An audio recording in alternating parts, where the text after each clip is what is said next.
Bien, ya estamos de vuelta con nosotros Olivo Rodríguez Huerta, experto en Derecho Administrativo. Doctor, buenos días, bienvenido. Buenos días. Abogado, tenía mucho tiempo que no hablaba con ustedes. Abogado notario público de los números de Punta Cana. No soy notario. ¿Se fue a Punta Cana ya? Abogado de los números de Punta Cana. Mi compañero incurre en un desliz. Usted es un título que no se pierde, que es el de embajador. Sí. Usted es embajador. Señor embajador. Usted continúa siendo con ese título hasta el último día de su vida. O sea que usted es embajador Olivo Rodríguez Huerta. Olivo, yo prefiero que me llamen Olivo.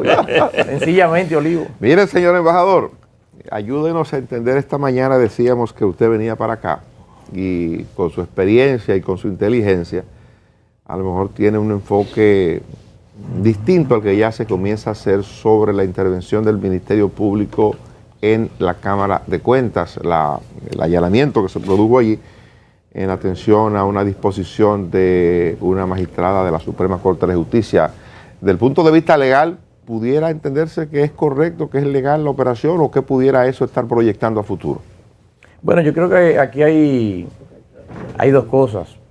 Uno es la investigación penal que el Ministerio Público ha hecho de conocimiento general, que se adelanta contra los miembros actuales de la Cámara de Cuentas, y otra cosa son medidas muy propias de los procesos de investigación que procuran proveerse, ¿no?, de medios o instrumentos probatorios en que sustentar una posible acusación. Aquí el elemento un poco atípico radica en que esa medida, en este caso un allanamiento en procura de evidencias de cara a la investigación penal del Ministerio Público, se ha realizado en una entidad pública. Eso está previsto en el marco del Código Procesal Penal, es decir, no solamente son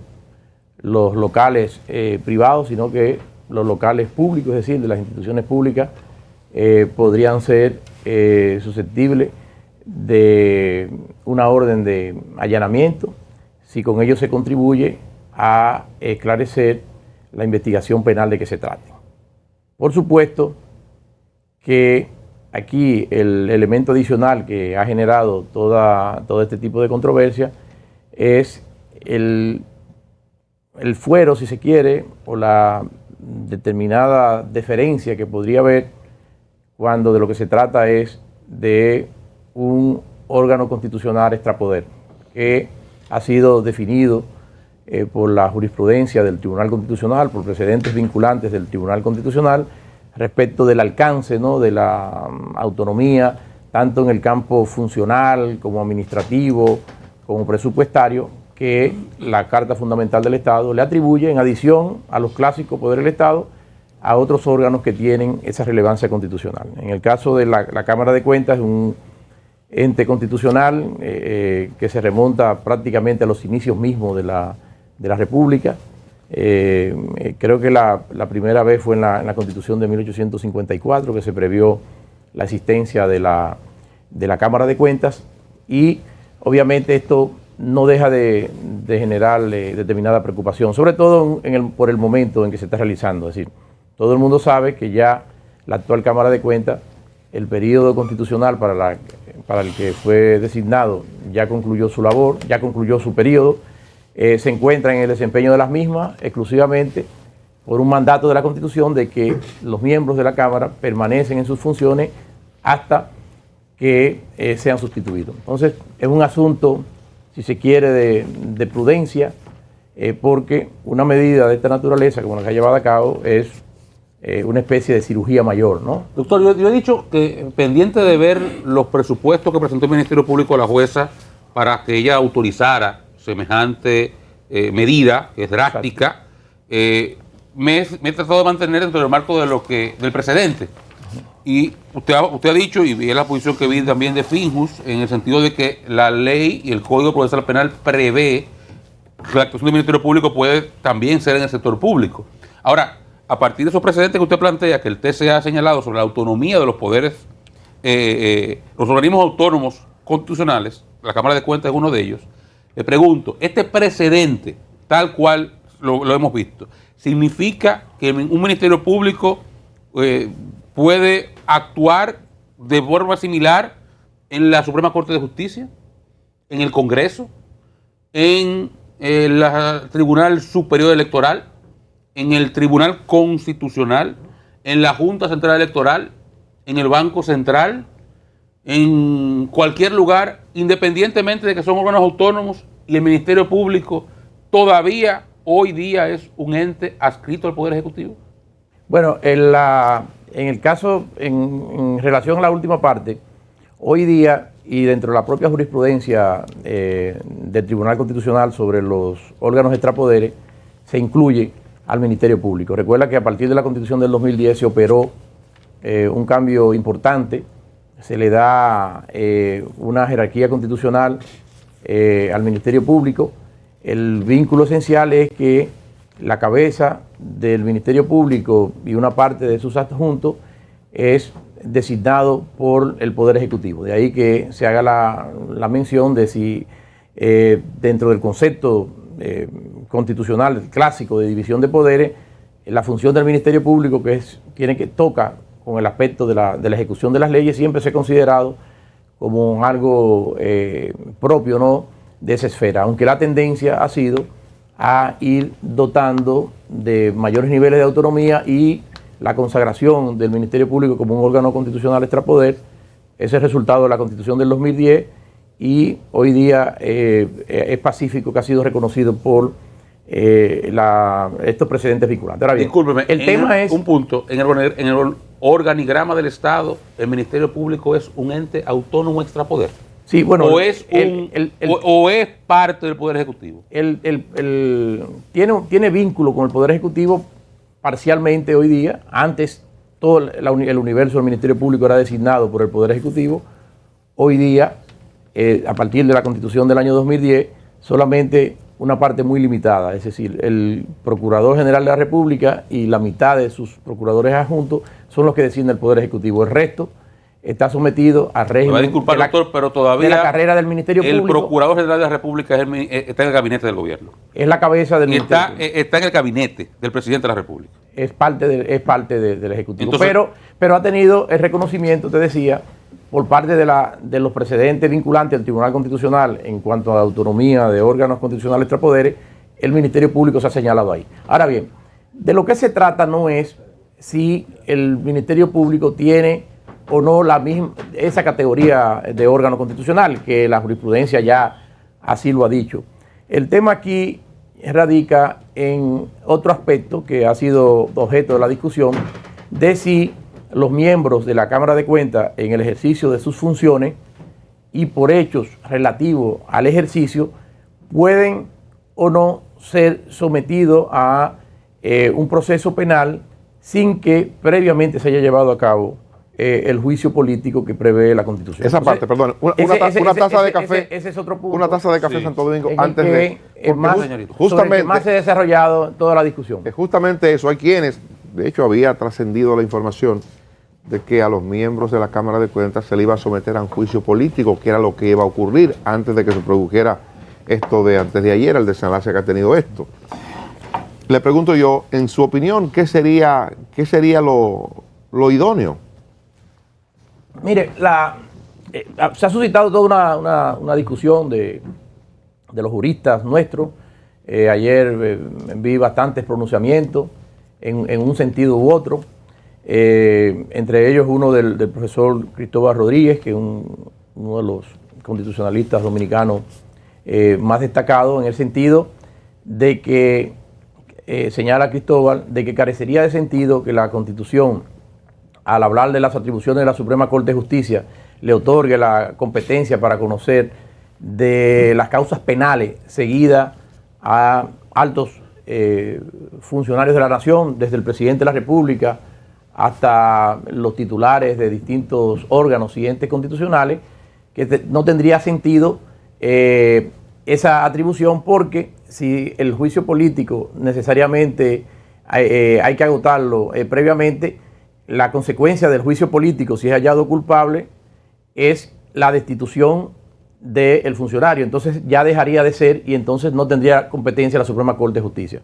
Bajo ese argumento, el profesor Cristóbal Rodríguez señala que no es posible concebir esa idea. Sin embargo, ahí en ese punto yo discrepo de mi querido amigo Cristóbal Rodríguez y de otros juristas que se han expresado al respecto. Una cosa son los actos relativos al ejercicio de la función, que si son faltas graves en el desempeño de sus funciones, que otras faltas graves que no sean crímenes o delitos incurridos a propósito de la misma, para que sean las que puedan dar lugar al juicio político. Y creo que este tema, y eso me enseñaron los constitucionalistas, recuerden que yo no soy constitucionalista, pero me gusta conversar con los constitucionalistas de vez en cuando. Hay un principio que se llama de interpretación constitucional, que es el principio de concordancia práctica. No se supone que en la Constitución existan dos textos que se aniquilen uno a otro. Entonces, hay que ver la Constitución como un todo y que el universo de los textos constitucionales puedan tener una vigencia. ¿Cómo se manifiesta esto en el caso? De manera muy sencilla, es decir, si un miembro de la Cámara de Cuentas, una persona, en sentido general, de los funcionarios que están sujetos al juicio político, tiene un accidente de tránsito, bueno, pues el juicio penal de eso, obviamente lo conoce la Suprema Corte de Justicia. Si ahora que está muy de moda el tema, no de mi preferencia, por supuesto, pero el tema de la violencia intrafamiliar, se incurre en temas de violencia intrafamiliar que están previstos en la legislación penal, nada tiene que ver eso con el ejercicio de las funciones, y ahí entra esa competencia previa de la Suprema Corte de Justicia. De manera que si existe una justificación, no se dejaría vacío de contenido la disposición que atribuye a la Suprema Corte de Justicia conocer de las causas penales. Pero tampoco el hecho de que haya que previamente, cuando se trata de faltas graves en el desempeño de las funciones, agotar el procedimiento del juicio político, no significa esto que se establezca una causa de no imputabilidad penal.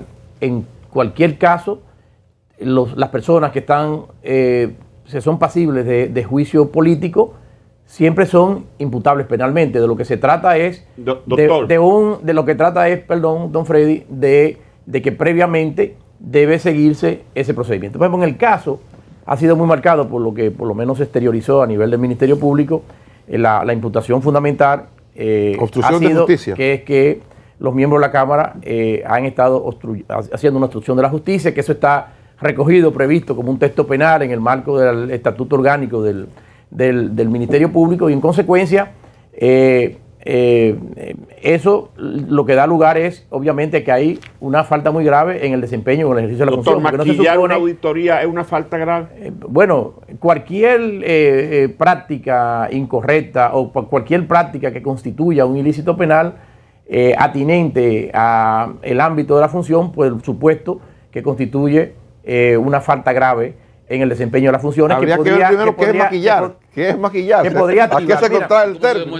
Yo justamente, bueno, eso es en ocasión del proceso que tiene que llevarse a cabo en el juicio. No, yo tengo que demostrar que me la maquillaste yendo al proceso que tú auditaste y dijiste que estaba bien, en este caso, y señalando que estaba mal. No, en este caso, haciendo la comparación. No, lo que señalo yo, que en este caso, cuando se trata de hechos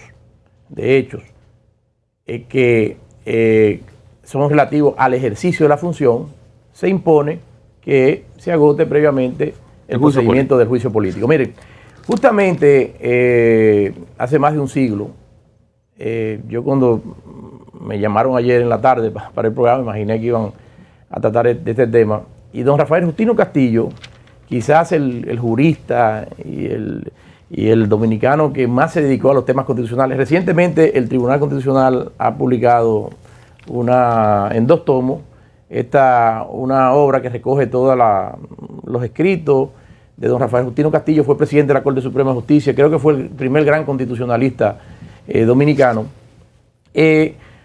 Con motivo de la inclusión en la Constitución del año 1908 de un régimen muy parecido al actual del juicio político, cita porque esto es un texto que viene, el juicio político es un texto que viene de la influencia de la Constitución norteamericana. El impeachment americano. Entonces, decía don Rafael Justino Castillo lo siguiente, decía, citando a Hamilton, dice, acerca de esta materia, dice Hamilton en El Federalista, al defender la atribución del juicio de los impeachment dado al Senado por la Constitución de los Estados Unidos, lo que sigue. Los objetos sometidos a su jurisdicción son los delitos que resultan de la mala conducta de los hombres públicos, o en otros términos, del abuso o la violación de algún mandato público. Son de una naturaleza que puede llamarse justamente política, porque constituyen principalmente daños causados inmediatamente a la sociedad misma. Cierra la cita. Y luego, exponiendo las razones por las cuales esas acusaciones no deben deferirse para ser juzgadas a un tribunal judicial ordinario, a la Suprema Corte de Justicia, continúa Hamilton, dice Rafael Justino Castillo, y cita, el poder terrible que un tribunal de acusaciones políticas, impeachment, ha de tener necesariamente, ese poder de quitar el honor a los hombres más considerados de la nación, a los hombres que han adquirido la confianza pública o de informarlos, no puede ser confiado a un corto número de personas.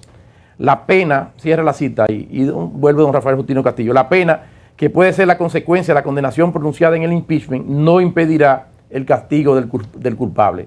Después de haber sido condenado a perder para siempre la estimación, la confianza, las dignidades y las recompensas pecuniarias de su país, podrá aún ser perseguido y castigado según el curso ordinario de las leyes. Sí, eso decía don Rafael Justino, o sea, es un tema que yo creo que tiene sus respectivos ámbitos y que bajo ningún concepto esto no implica o no conlleva que no haya la posibilidad de hacer una investigación, doctor, de una investigación penal o un sometimiento, doctor, penal. Hay otro elemento que yo también, bueno, esa parte estuvo se discutió mucho ahora por el juicio político en Estados Unidos, sobre la parte de la pena del juicio político, que es la destitución y la degradación, que no tiene nada que ver con el juicio penal. Exacto. Pero hay otro elemento que yo he tocado aquí, que me gustaría su observación.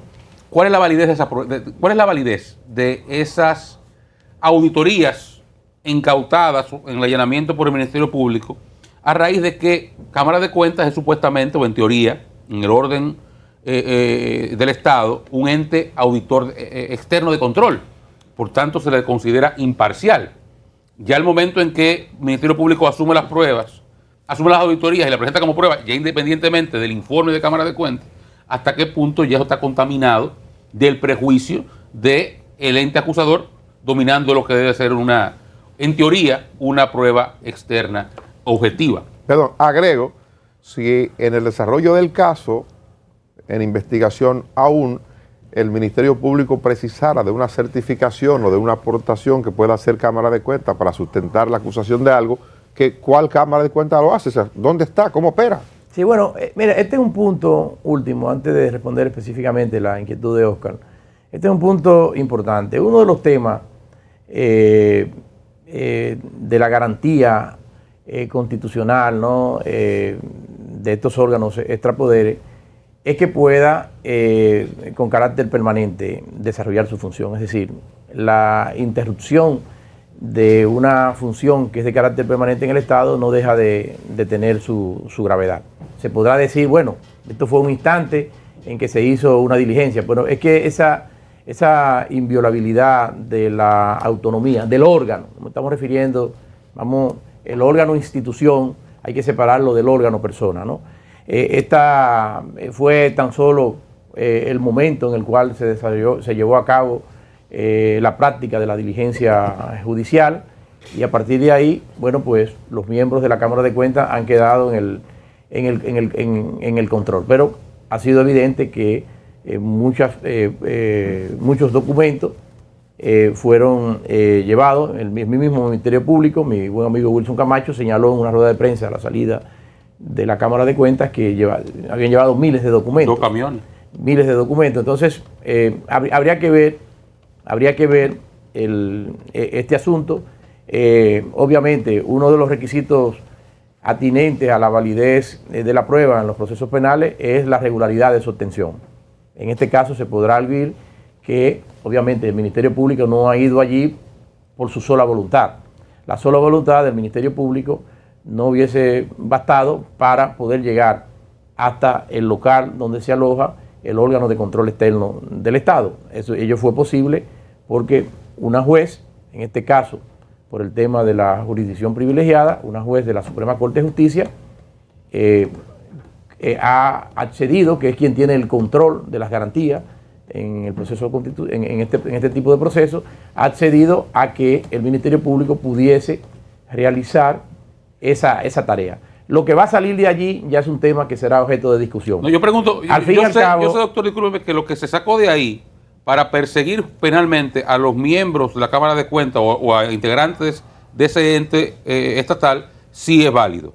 Me pregunto si algo que sacaron de ahí, una auditoría que le hicieron a la Lotería Nacional, poner el ejemplo de la mañana, en el año 2006, si eso sirve para ese procedimiento, para eventualmente hacer una persecución penal a quienes actuaron en la Lotería Nacional identificados en esa auditoría. Bueno, pero esas auditorías incluso en principio son públicas, es decir, se supone que las auditorías deben estar en la página web, las auditorías que ya han sido realizadas, de manera que no va a ser ese el elemento que va a poderles naturalizar cualquier investigación penal que se desprenda de los hallazgos. El tema quizá está en sí de cara a un delito de obstrucción de justicia. ¿Cómo se configura el tipo penal de obstrucción de justicia que recoge la ley o el estatuto del Ministerio Público? Justamente en una negativa a aportar datos. Entonces, los datos resultan insignificantes de cara a la configuración del tipo penal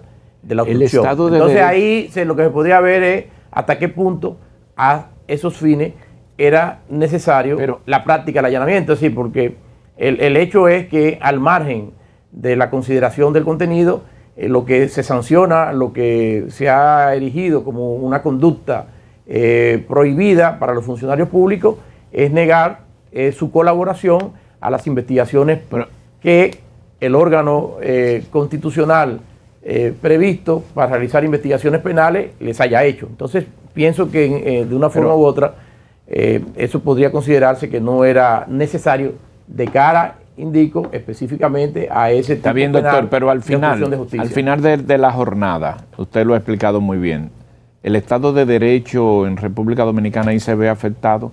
Eso tiene implicaciones hacia futuro. Bueno, la vulnerabilidad de llegar a una humillación, a un criterio del a un escenario de suprapoder como ese. Es un tema, yo diría que preocupante, es un tema que en su momento el máximo órgano de interpretación constitucional deberá seguir desarrollando su jurisprudencia en torno a los órganos constitucionales extrapoderes. En principio, luce como algo total y absolutamente atípico porque no tenemos precedentes, pero hay que decir que en este caso, insisto, la práctica de ese allanamiento fue objeto de las autorizaciones correspondientes por un magistrado del Poder Judicial que está llamado a respetar las garantías y los procedimientos. Entonces no hay que rasgarse las vestiduras porque inclusive el propio abogado de los miembros del Pleno dejó establecido, como usted lo está haciendo, de que no violaron nada, o sea, de que tienen derecho a hacerlo. Bueno, el que decíamos que en el marco del Código Procesal Penal se le permite. Se permiten las medidas. El asunto está... Entonces, ¿cuál es el problema? Entonces, bueno, el problema es que se ha considerado que una intromisión de esa naturaleza a lo mejor pero es que está permitido. No resultaba necesario, pero en el marco del Código Procesal Penal está permitido. Se permite perfectamente que con una autorización judicial, así como locales privados pueden ser sometidos a esa medida de allanamiento, también lo puedan ser los locales públicos en los que operen las instituciones. El asunto aquí es un tema de prudencia, es un tema del momento, porque nadie puede, bajo ningún criterio, ni bajo ninguna circunstancia, ponerse a discutir si pueden ser objeto o no de investigación penal los titulares de los órganos, por más importante que sean. Eso está fuera de discusión. En un Estado democrático de derecho no hay nadie inmune al ejercicio de la persecución penal. El tema está en si hay que cumplir unos requisitos previos, si se trata de hechos inherentes al ejercicio de las funciones, cuando se trate de personas que quedan protegidos en el fuero del llamado juicio político. Doctor, gracias por acompañarnos, gracias por la invitarme. Explicación, por la cátedra. Olivo Rodríguez Huerta ha estado con nosotros. Mañana de vuelta a partir de las 5 de la madrugada.